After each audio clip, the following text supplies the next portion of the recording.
I learned more in that one race that I wasn't prepared for. That 19 hours brought me from utter misery, happiness, failure, success, depression. I went through every emotion in the world in 19 hours. And you should hear how the race ended.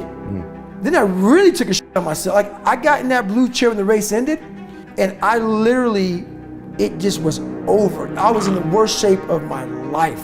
I got in the tub, she put the shower on me, the showers hit me as I'm laying in the tub in the fetal position, and what came out of me looked like dirt as I'm peeing. It's not even blood, this is dark brown dirt. And I'm sitting there, and she calls my mom, and my mom has a doctor friend over her house. And this guy's one of the best doctors in the country. And he's like, you need to get him to the doctor now. So what I'm about to tell you is gonna f you up. So I'm sitting there and I think I'm gonna die. And worst shape of my life. And I'm in this tub and I'm jackhammering and I had this hot water hitting me. And I'm literally in the worst pain, my shins, my feet, I'm broken. And I'm just sitting, I'm cramping up. And she said, we gotta get you to the doctor. You know, your mom's worried, I'm worried about, like, we've never seen this before in my life. And I go, I'm not going anywhere. I wanna sit here and enjoy this pain. And I know the listeners hearing this are gonna say, man, you're a nut. No, I'm not. What I got a chance to experience in that 19 hours and 6 minutes of my life was something I didn't want any painkillers. This was proof positive. What I was feeling is what I just did. I did something without training, without coaching, without a cheering staff, without any knowledge. I took a raw human being with no training whatsoever, put him out in a condition, and just through this alone, got through it. And I sat there and I was like, it was the best feeling I've ever had and will ever have in my entire, I was in the worst pain in my life, and it was the best feeling I ever had in my life. Not because of the pain I was in, but the pain was confirmation of, my God, did I just do that? Maybe Joe Rogan didn't quite grasp was why you would go out and become this wildland firefighter at this stage in your life. That's once again going back to the roots, going back to how I became who I am today. When you're out there, man, and you're 43 and I've accomplished a lot of shit, you're out there with some 20-year-old kids and you're nobody again. Being nobody, there's a lot of power in being nobody. There's a lot of power from going to scratch again and going back out there, picking up a Pulaski and just digging fire line. You're just another guy on the line, digging a fire line. And no one, there's no text message. There's no, my God, David, can you sign my book? No, I'm a get your ass out there. It's like being in Army Ranger School again, where all the titles are removed. And that's exactly what it is, man. I've always lived that lifestyle. I always talk about living day one, week one. Cause I started day one, week one of Buds so many times. And when you hear that, your heart just crumbles like, fuck, day one, week one again, man. I could go through all that again. Like I said, it became my new norm. And I found so much growth in that day one, week one mentality. But what I did wrong, I tried to put that mentality on a lot of people, and they don't want it. Anybody, not just Navy SEALs, but anybody that can accomplish anything that is hard. The only separator is that they really want to be there. When I did the pull-up record, and I finally broke it. Took you 3 times. Yep, did 4,030 in 17 hours. I listened to one song for 17 hours, and it was Going the Distance. 2 minutes and 14 seconds. On a loop. On a loop. And I brought my own little iPad. I don't ever listen to music, but I was failing so many times at this record, I had to go to that place. So I said, you know what, I don't want to bore you all anymore with this same song, because I had a crew of people that are filming it, you know, because it had to be documented. So I didn't want them to be there for 17 hours listening to the same song, kind of it boring. So I put it in my ears, listened the whole time. But I'm going to go a step further. In that round, when Rocky gets knocked down, and Mickey's saying, stay down, and he's getting up, Apollo Creed thinks that he knocked him out. So I have this thing called Taking Souls, okay? And when you see Apollo Creed turns around, arms in the air, I got him. Do you see when he turns around Yes. and he sees, because Apollo Creed knows I was this dude up. Yep. He kept coming after me, and I finally knocked him down. When he turns around and looks at Rocky and he says, and watches him get up, and Rocky gets his gloves and motions him to come to him, Yes. Apollo puts his head down and just goes like this. It's not so much Rocky getting up, that's big for me. Apollo Creed's face Yep. became every motherfucker that verbally and non-verbally looked at me, because you know that look they give you when you think that, they may not tell you you're a piece of shit and you're nobody, but they look at you almost like, you poor thing. I got them all. I know right now, whether you hate me, love me, I'm a dick, I'm a this, I'm a that, whatever you want to think, I made it.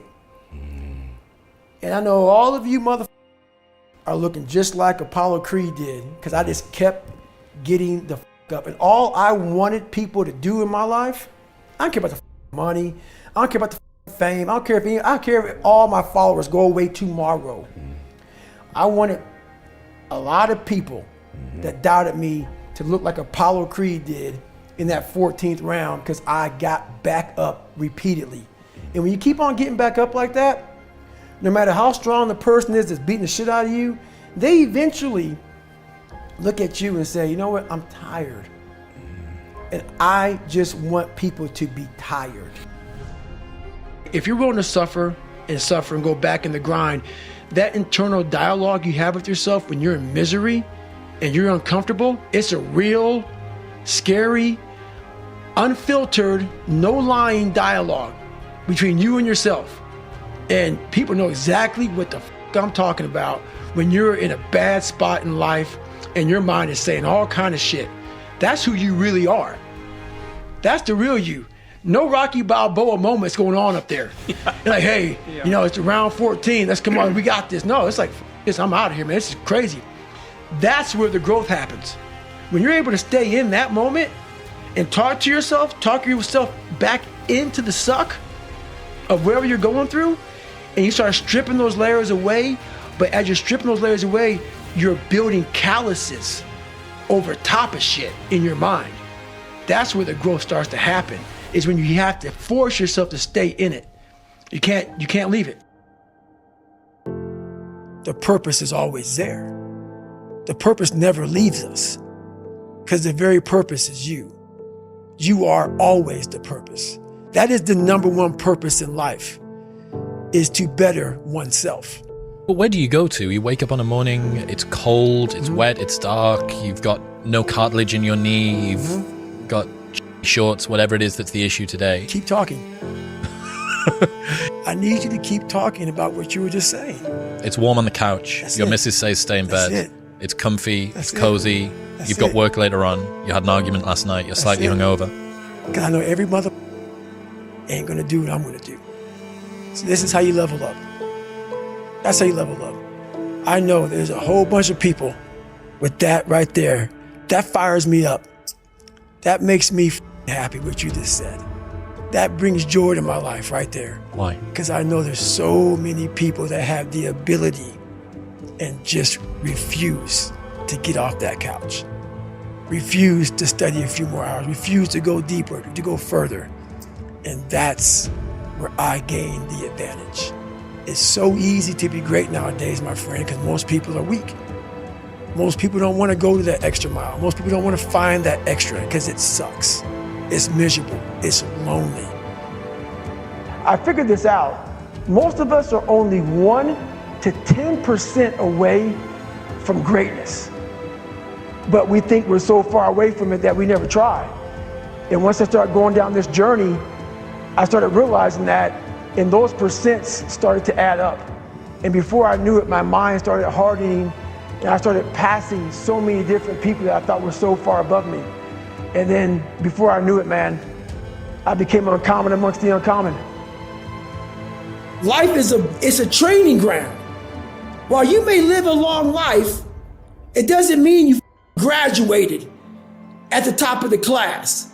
You just lived a long, boring, despicable life. And that's not what I wanted to do.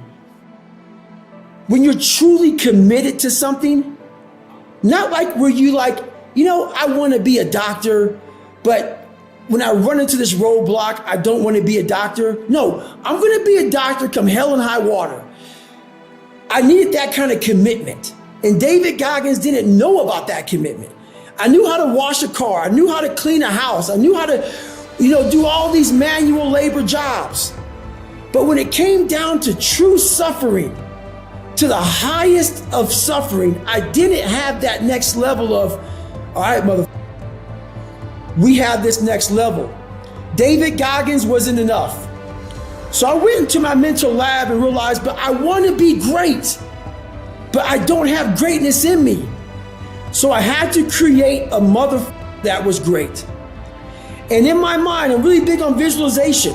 I went in my mind, I said, okay, I want to look like this, I want to feel like this, and I want to have a mind that is cast iron steel, that is never dull, that is always sharp. That was the biggest thing I wanted. I wanted to hit obstacles that most people up, including myself, but I didn't waver. I didn't fear. I didn't run away. I just stayed and marinated in the fear, in the suffering. I wanted to quit every single day, but many dreams die while suffering. And many of us out here have suffered. And when you're suffering, I'm not talking about just physically, I'm talking about emotionally, spiritually. It could be a relationship. When you're suffering, you give up on the very things that you wanted the most. When I was going through pararescue, I wanted to be a pararescueman so bad, but that water haunted me. So when the suffering got too much, my dream died. And pretty much I almost died with it. If I didn't find Navy SEALs and getting past that hump and overcoming my demons and facing my demons every day, I would have never been up here today. You can't outrun your demons. They'll always know where you're hiding. Trust me at that. Don't stop when you're tired. Stop when you're done. It's not putting yourself down. People take this the wrong way in this new society. I'm not saying to put yourself down. I'm saying listen to the truth. And the truth isn't in the 20%. The truth is in this other part of your brain saying, look, man, you're wasting a bunch of percentage here. We have 80 more percent that we're not tapping into, because in this other 80% is suffering, pain, failure, self-doubt, darkness, and then a whole bunch of light. But to get to this light, you got to go through all of this. So a lot of us know that. I can get over here, but over here, man, this is much better, because I got to go through this journey that is not fun. This from 20 to 100%, this in between is not fun. So we decided to live over here. There were so many times in my life growing up, I wanted to fit in, and I wanted to be part of a group, and I didn't have any want, and I didn't have that desire.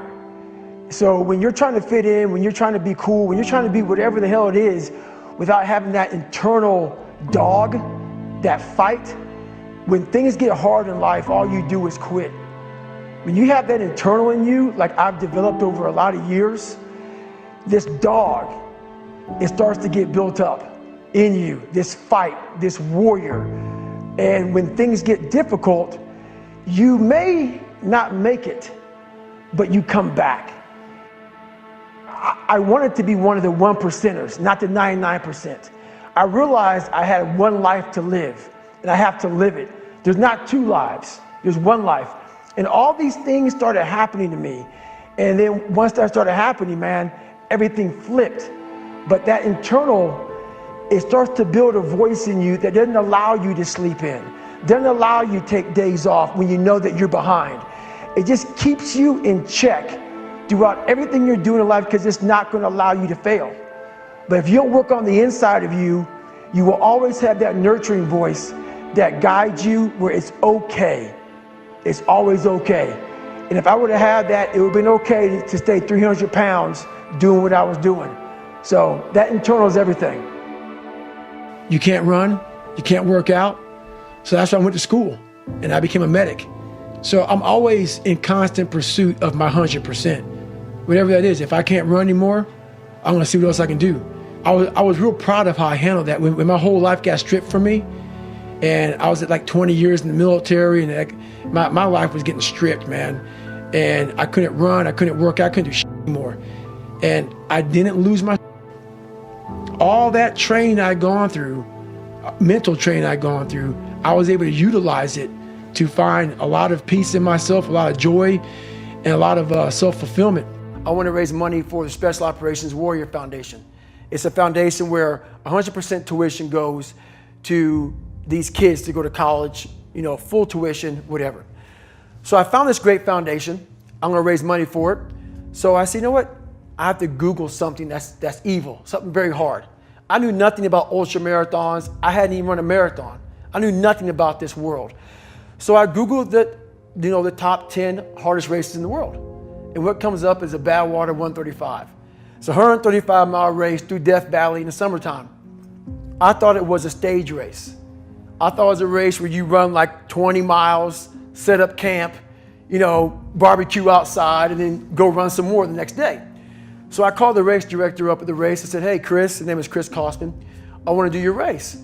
So we had a long conversation. You know, I was much heavier then, and I hadn't put running shoes on in over a year. I'm around between 240 to 270. I'm in that range. My weight has varied a lot through the SEAL teams and out of the SEAL teams, so I was a heavy guy. But the long and short of it all was I hadn't put running shoes on in over a year. I was a big time power lifter. I lifted weights heavy, that's what I did. Right. I got back home from Iraq, went straight to free fall school, and then this happened. So I called Chris Kosman up on a Wednesday. He says, look, man, the only way you can qualify for my race is to run 100 miles at one time in 24 hours or less. There happened to be a race that Saturday, so 4 days later. And he said, if you qualify by running 100 miles or less in 24 hours, I will consider you my race. I'm gonna cut to the chase.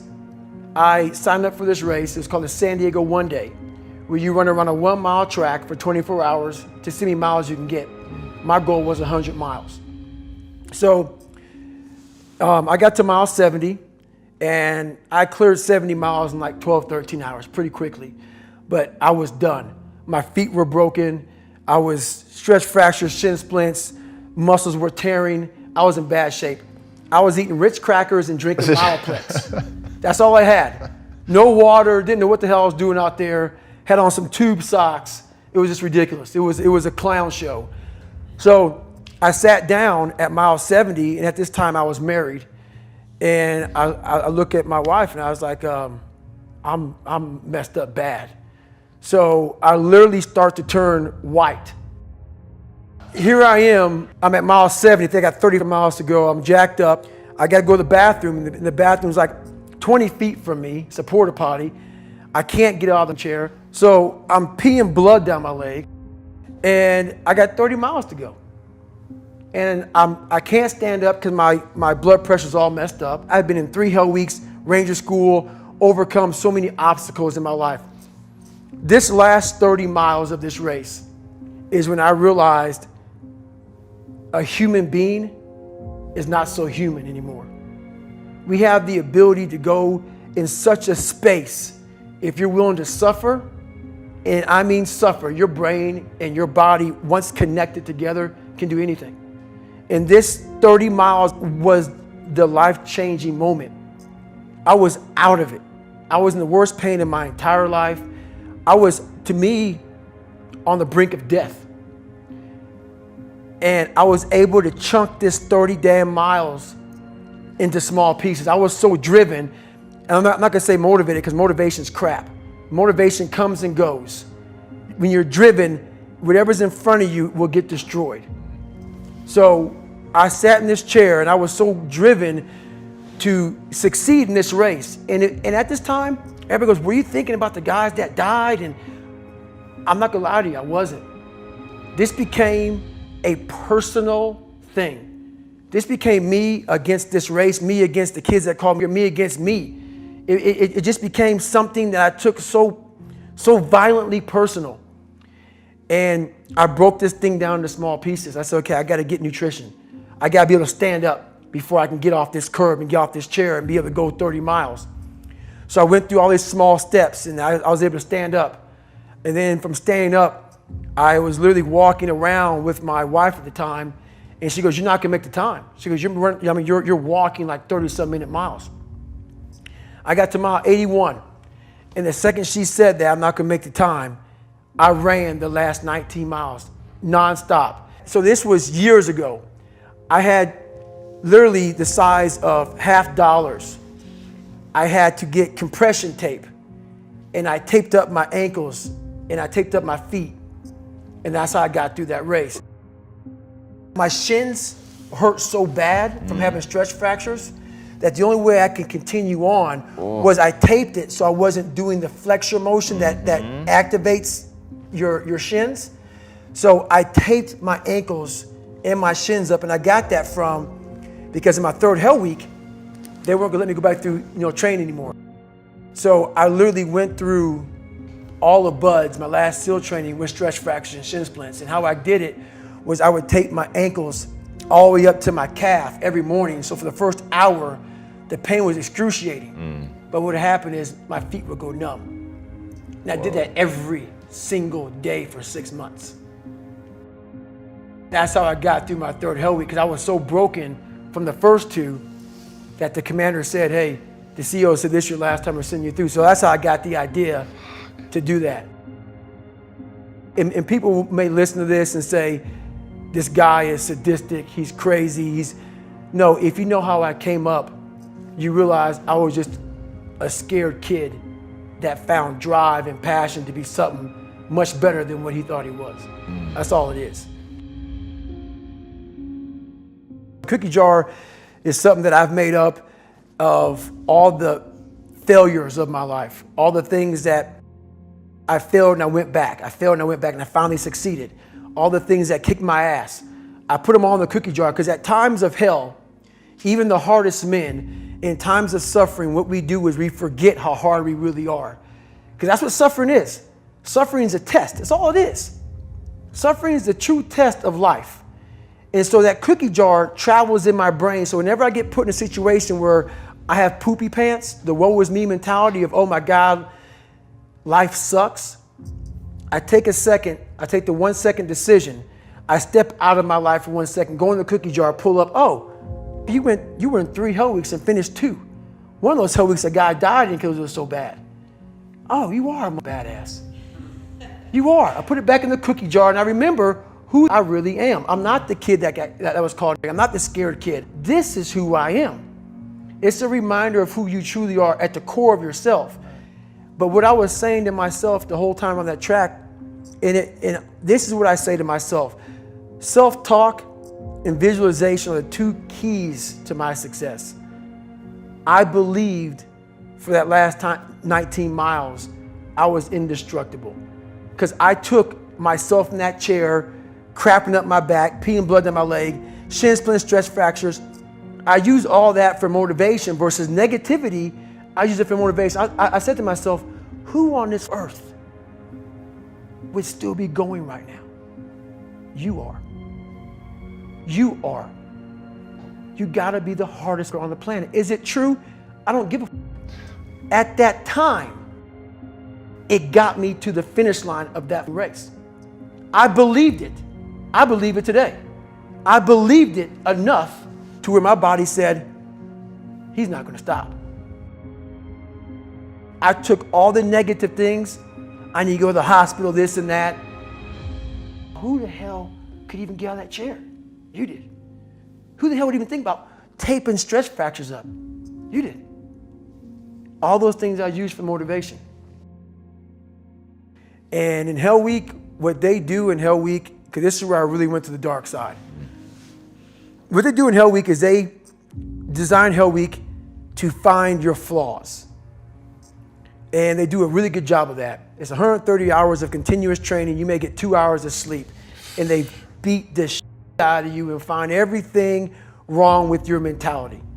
And then they start Hell Week. And that's the beauty of it. And for me, I'm not some naturally God-given guy. I don't have a great bit of talent in anything. So what got me through horrible times was the dark side. My name is David Goggins. I created Goggins. Goggins is the guy that can take anything you put in front of him. You want to break my legs? So be it. I have a way of going to a place like I did in that race where all the pain and suffering that they put on top of me in Hell Week, I will reverse that pain and suffering and I will take your soul. So every instructor that put me through BUD/S, my job, what drove me was I wanted you to go home that night after you beat the living shit out of me and I smiled in your face. I wanted you to feel worse than I did and you were going home to a nice warm bed with your wife or your kids and a nice meal, and I was still out there in the grip, suffering for another 100 hours. I wanted you to think about me knowing that I'm comfortable being very uncomfortable. And I want you to think about when you went through Hell Week, how uncomfortable you were and how bad you wanted to quit, knowing I'm not thinking that way. So the dark side is something that I've designed. It's an evil place I can go that very few things can hurt me. I use the hurt you're trying to put on me, I flip it upside down and use it. You trying to use it for kryptonite? No, it's power pillars for me. I'm using it for strength. I just flip negative into positive, that's all it is.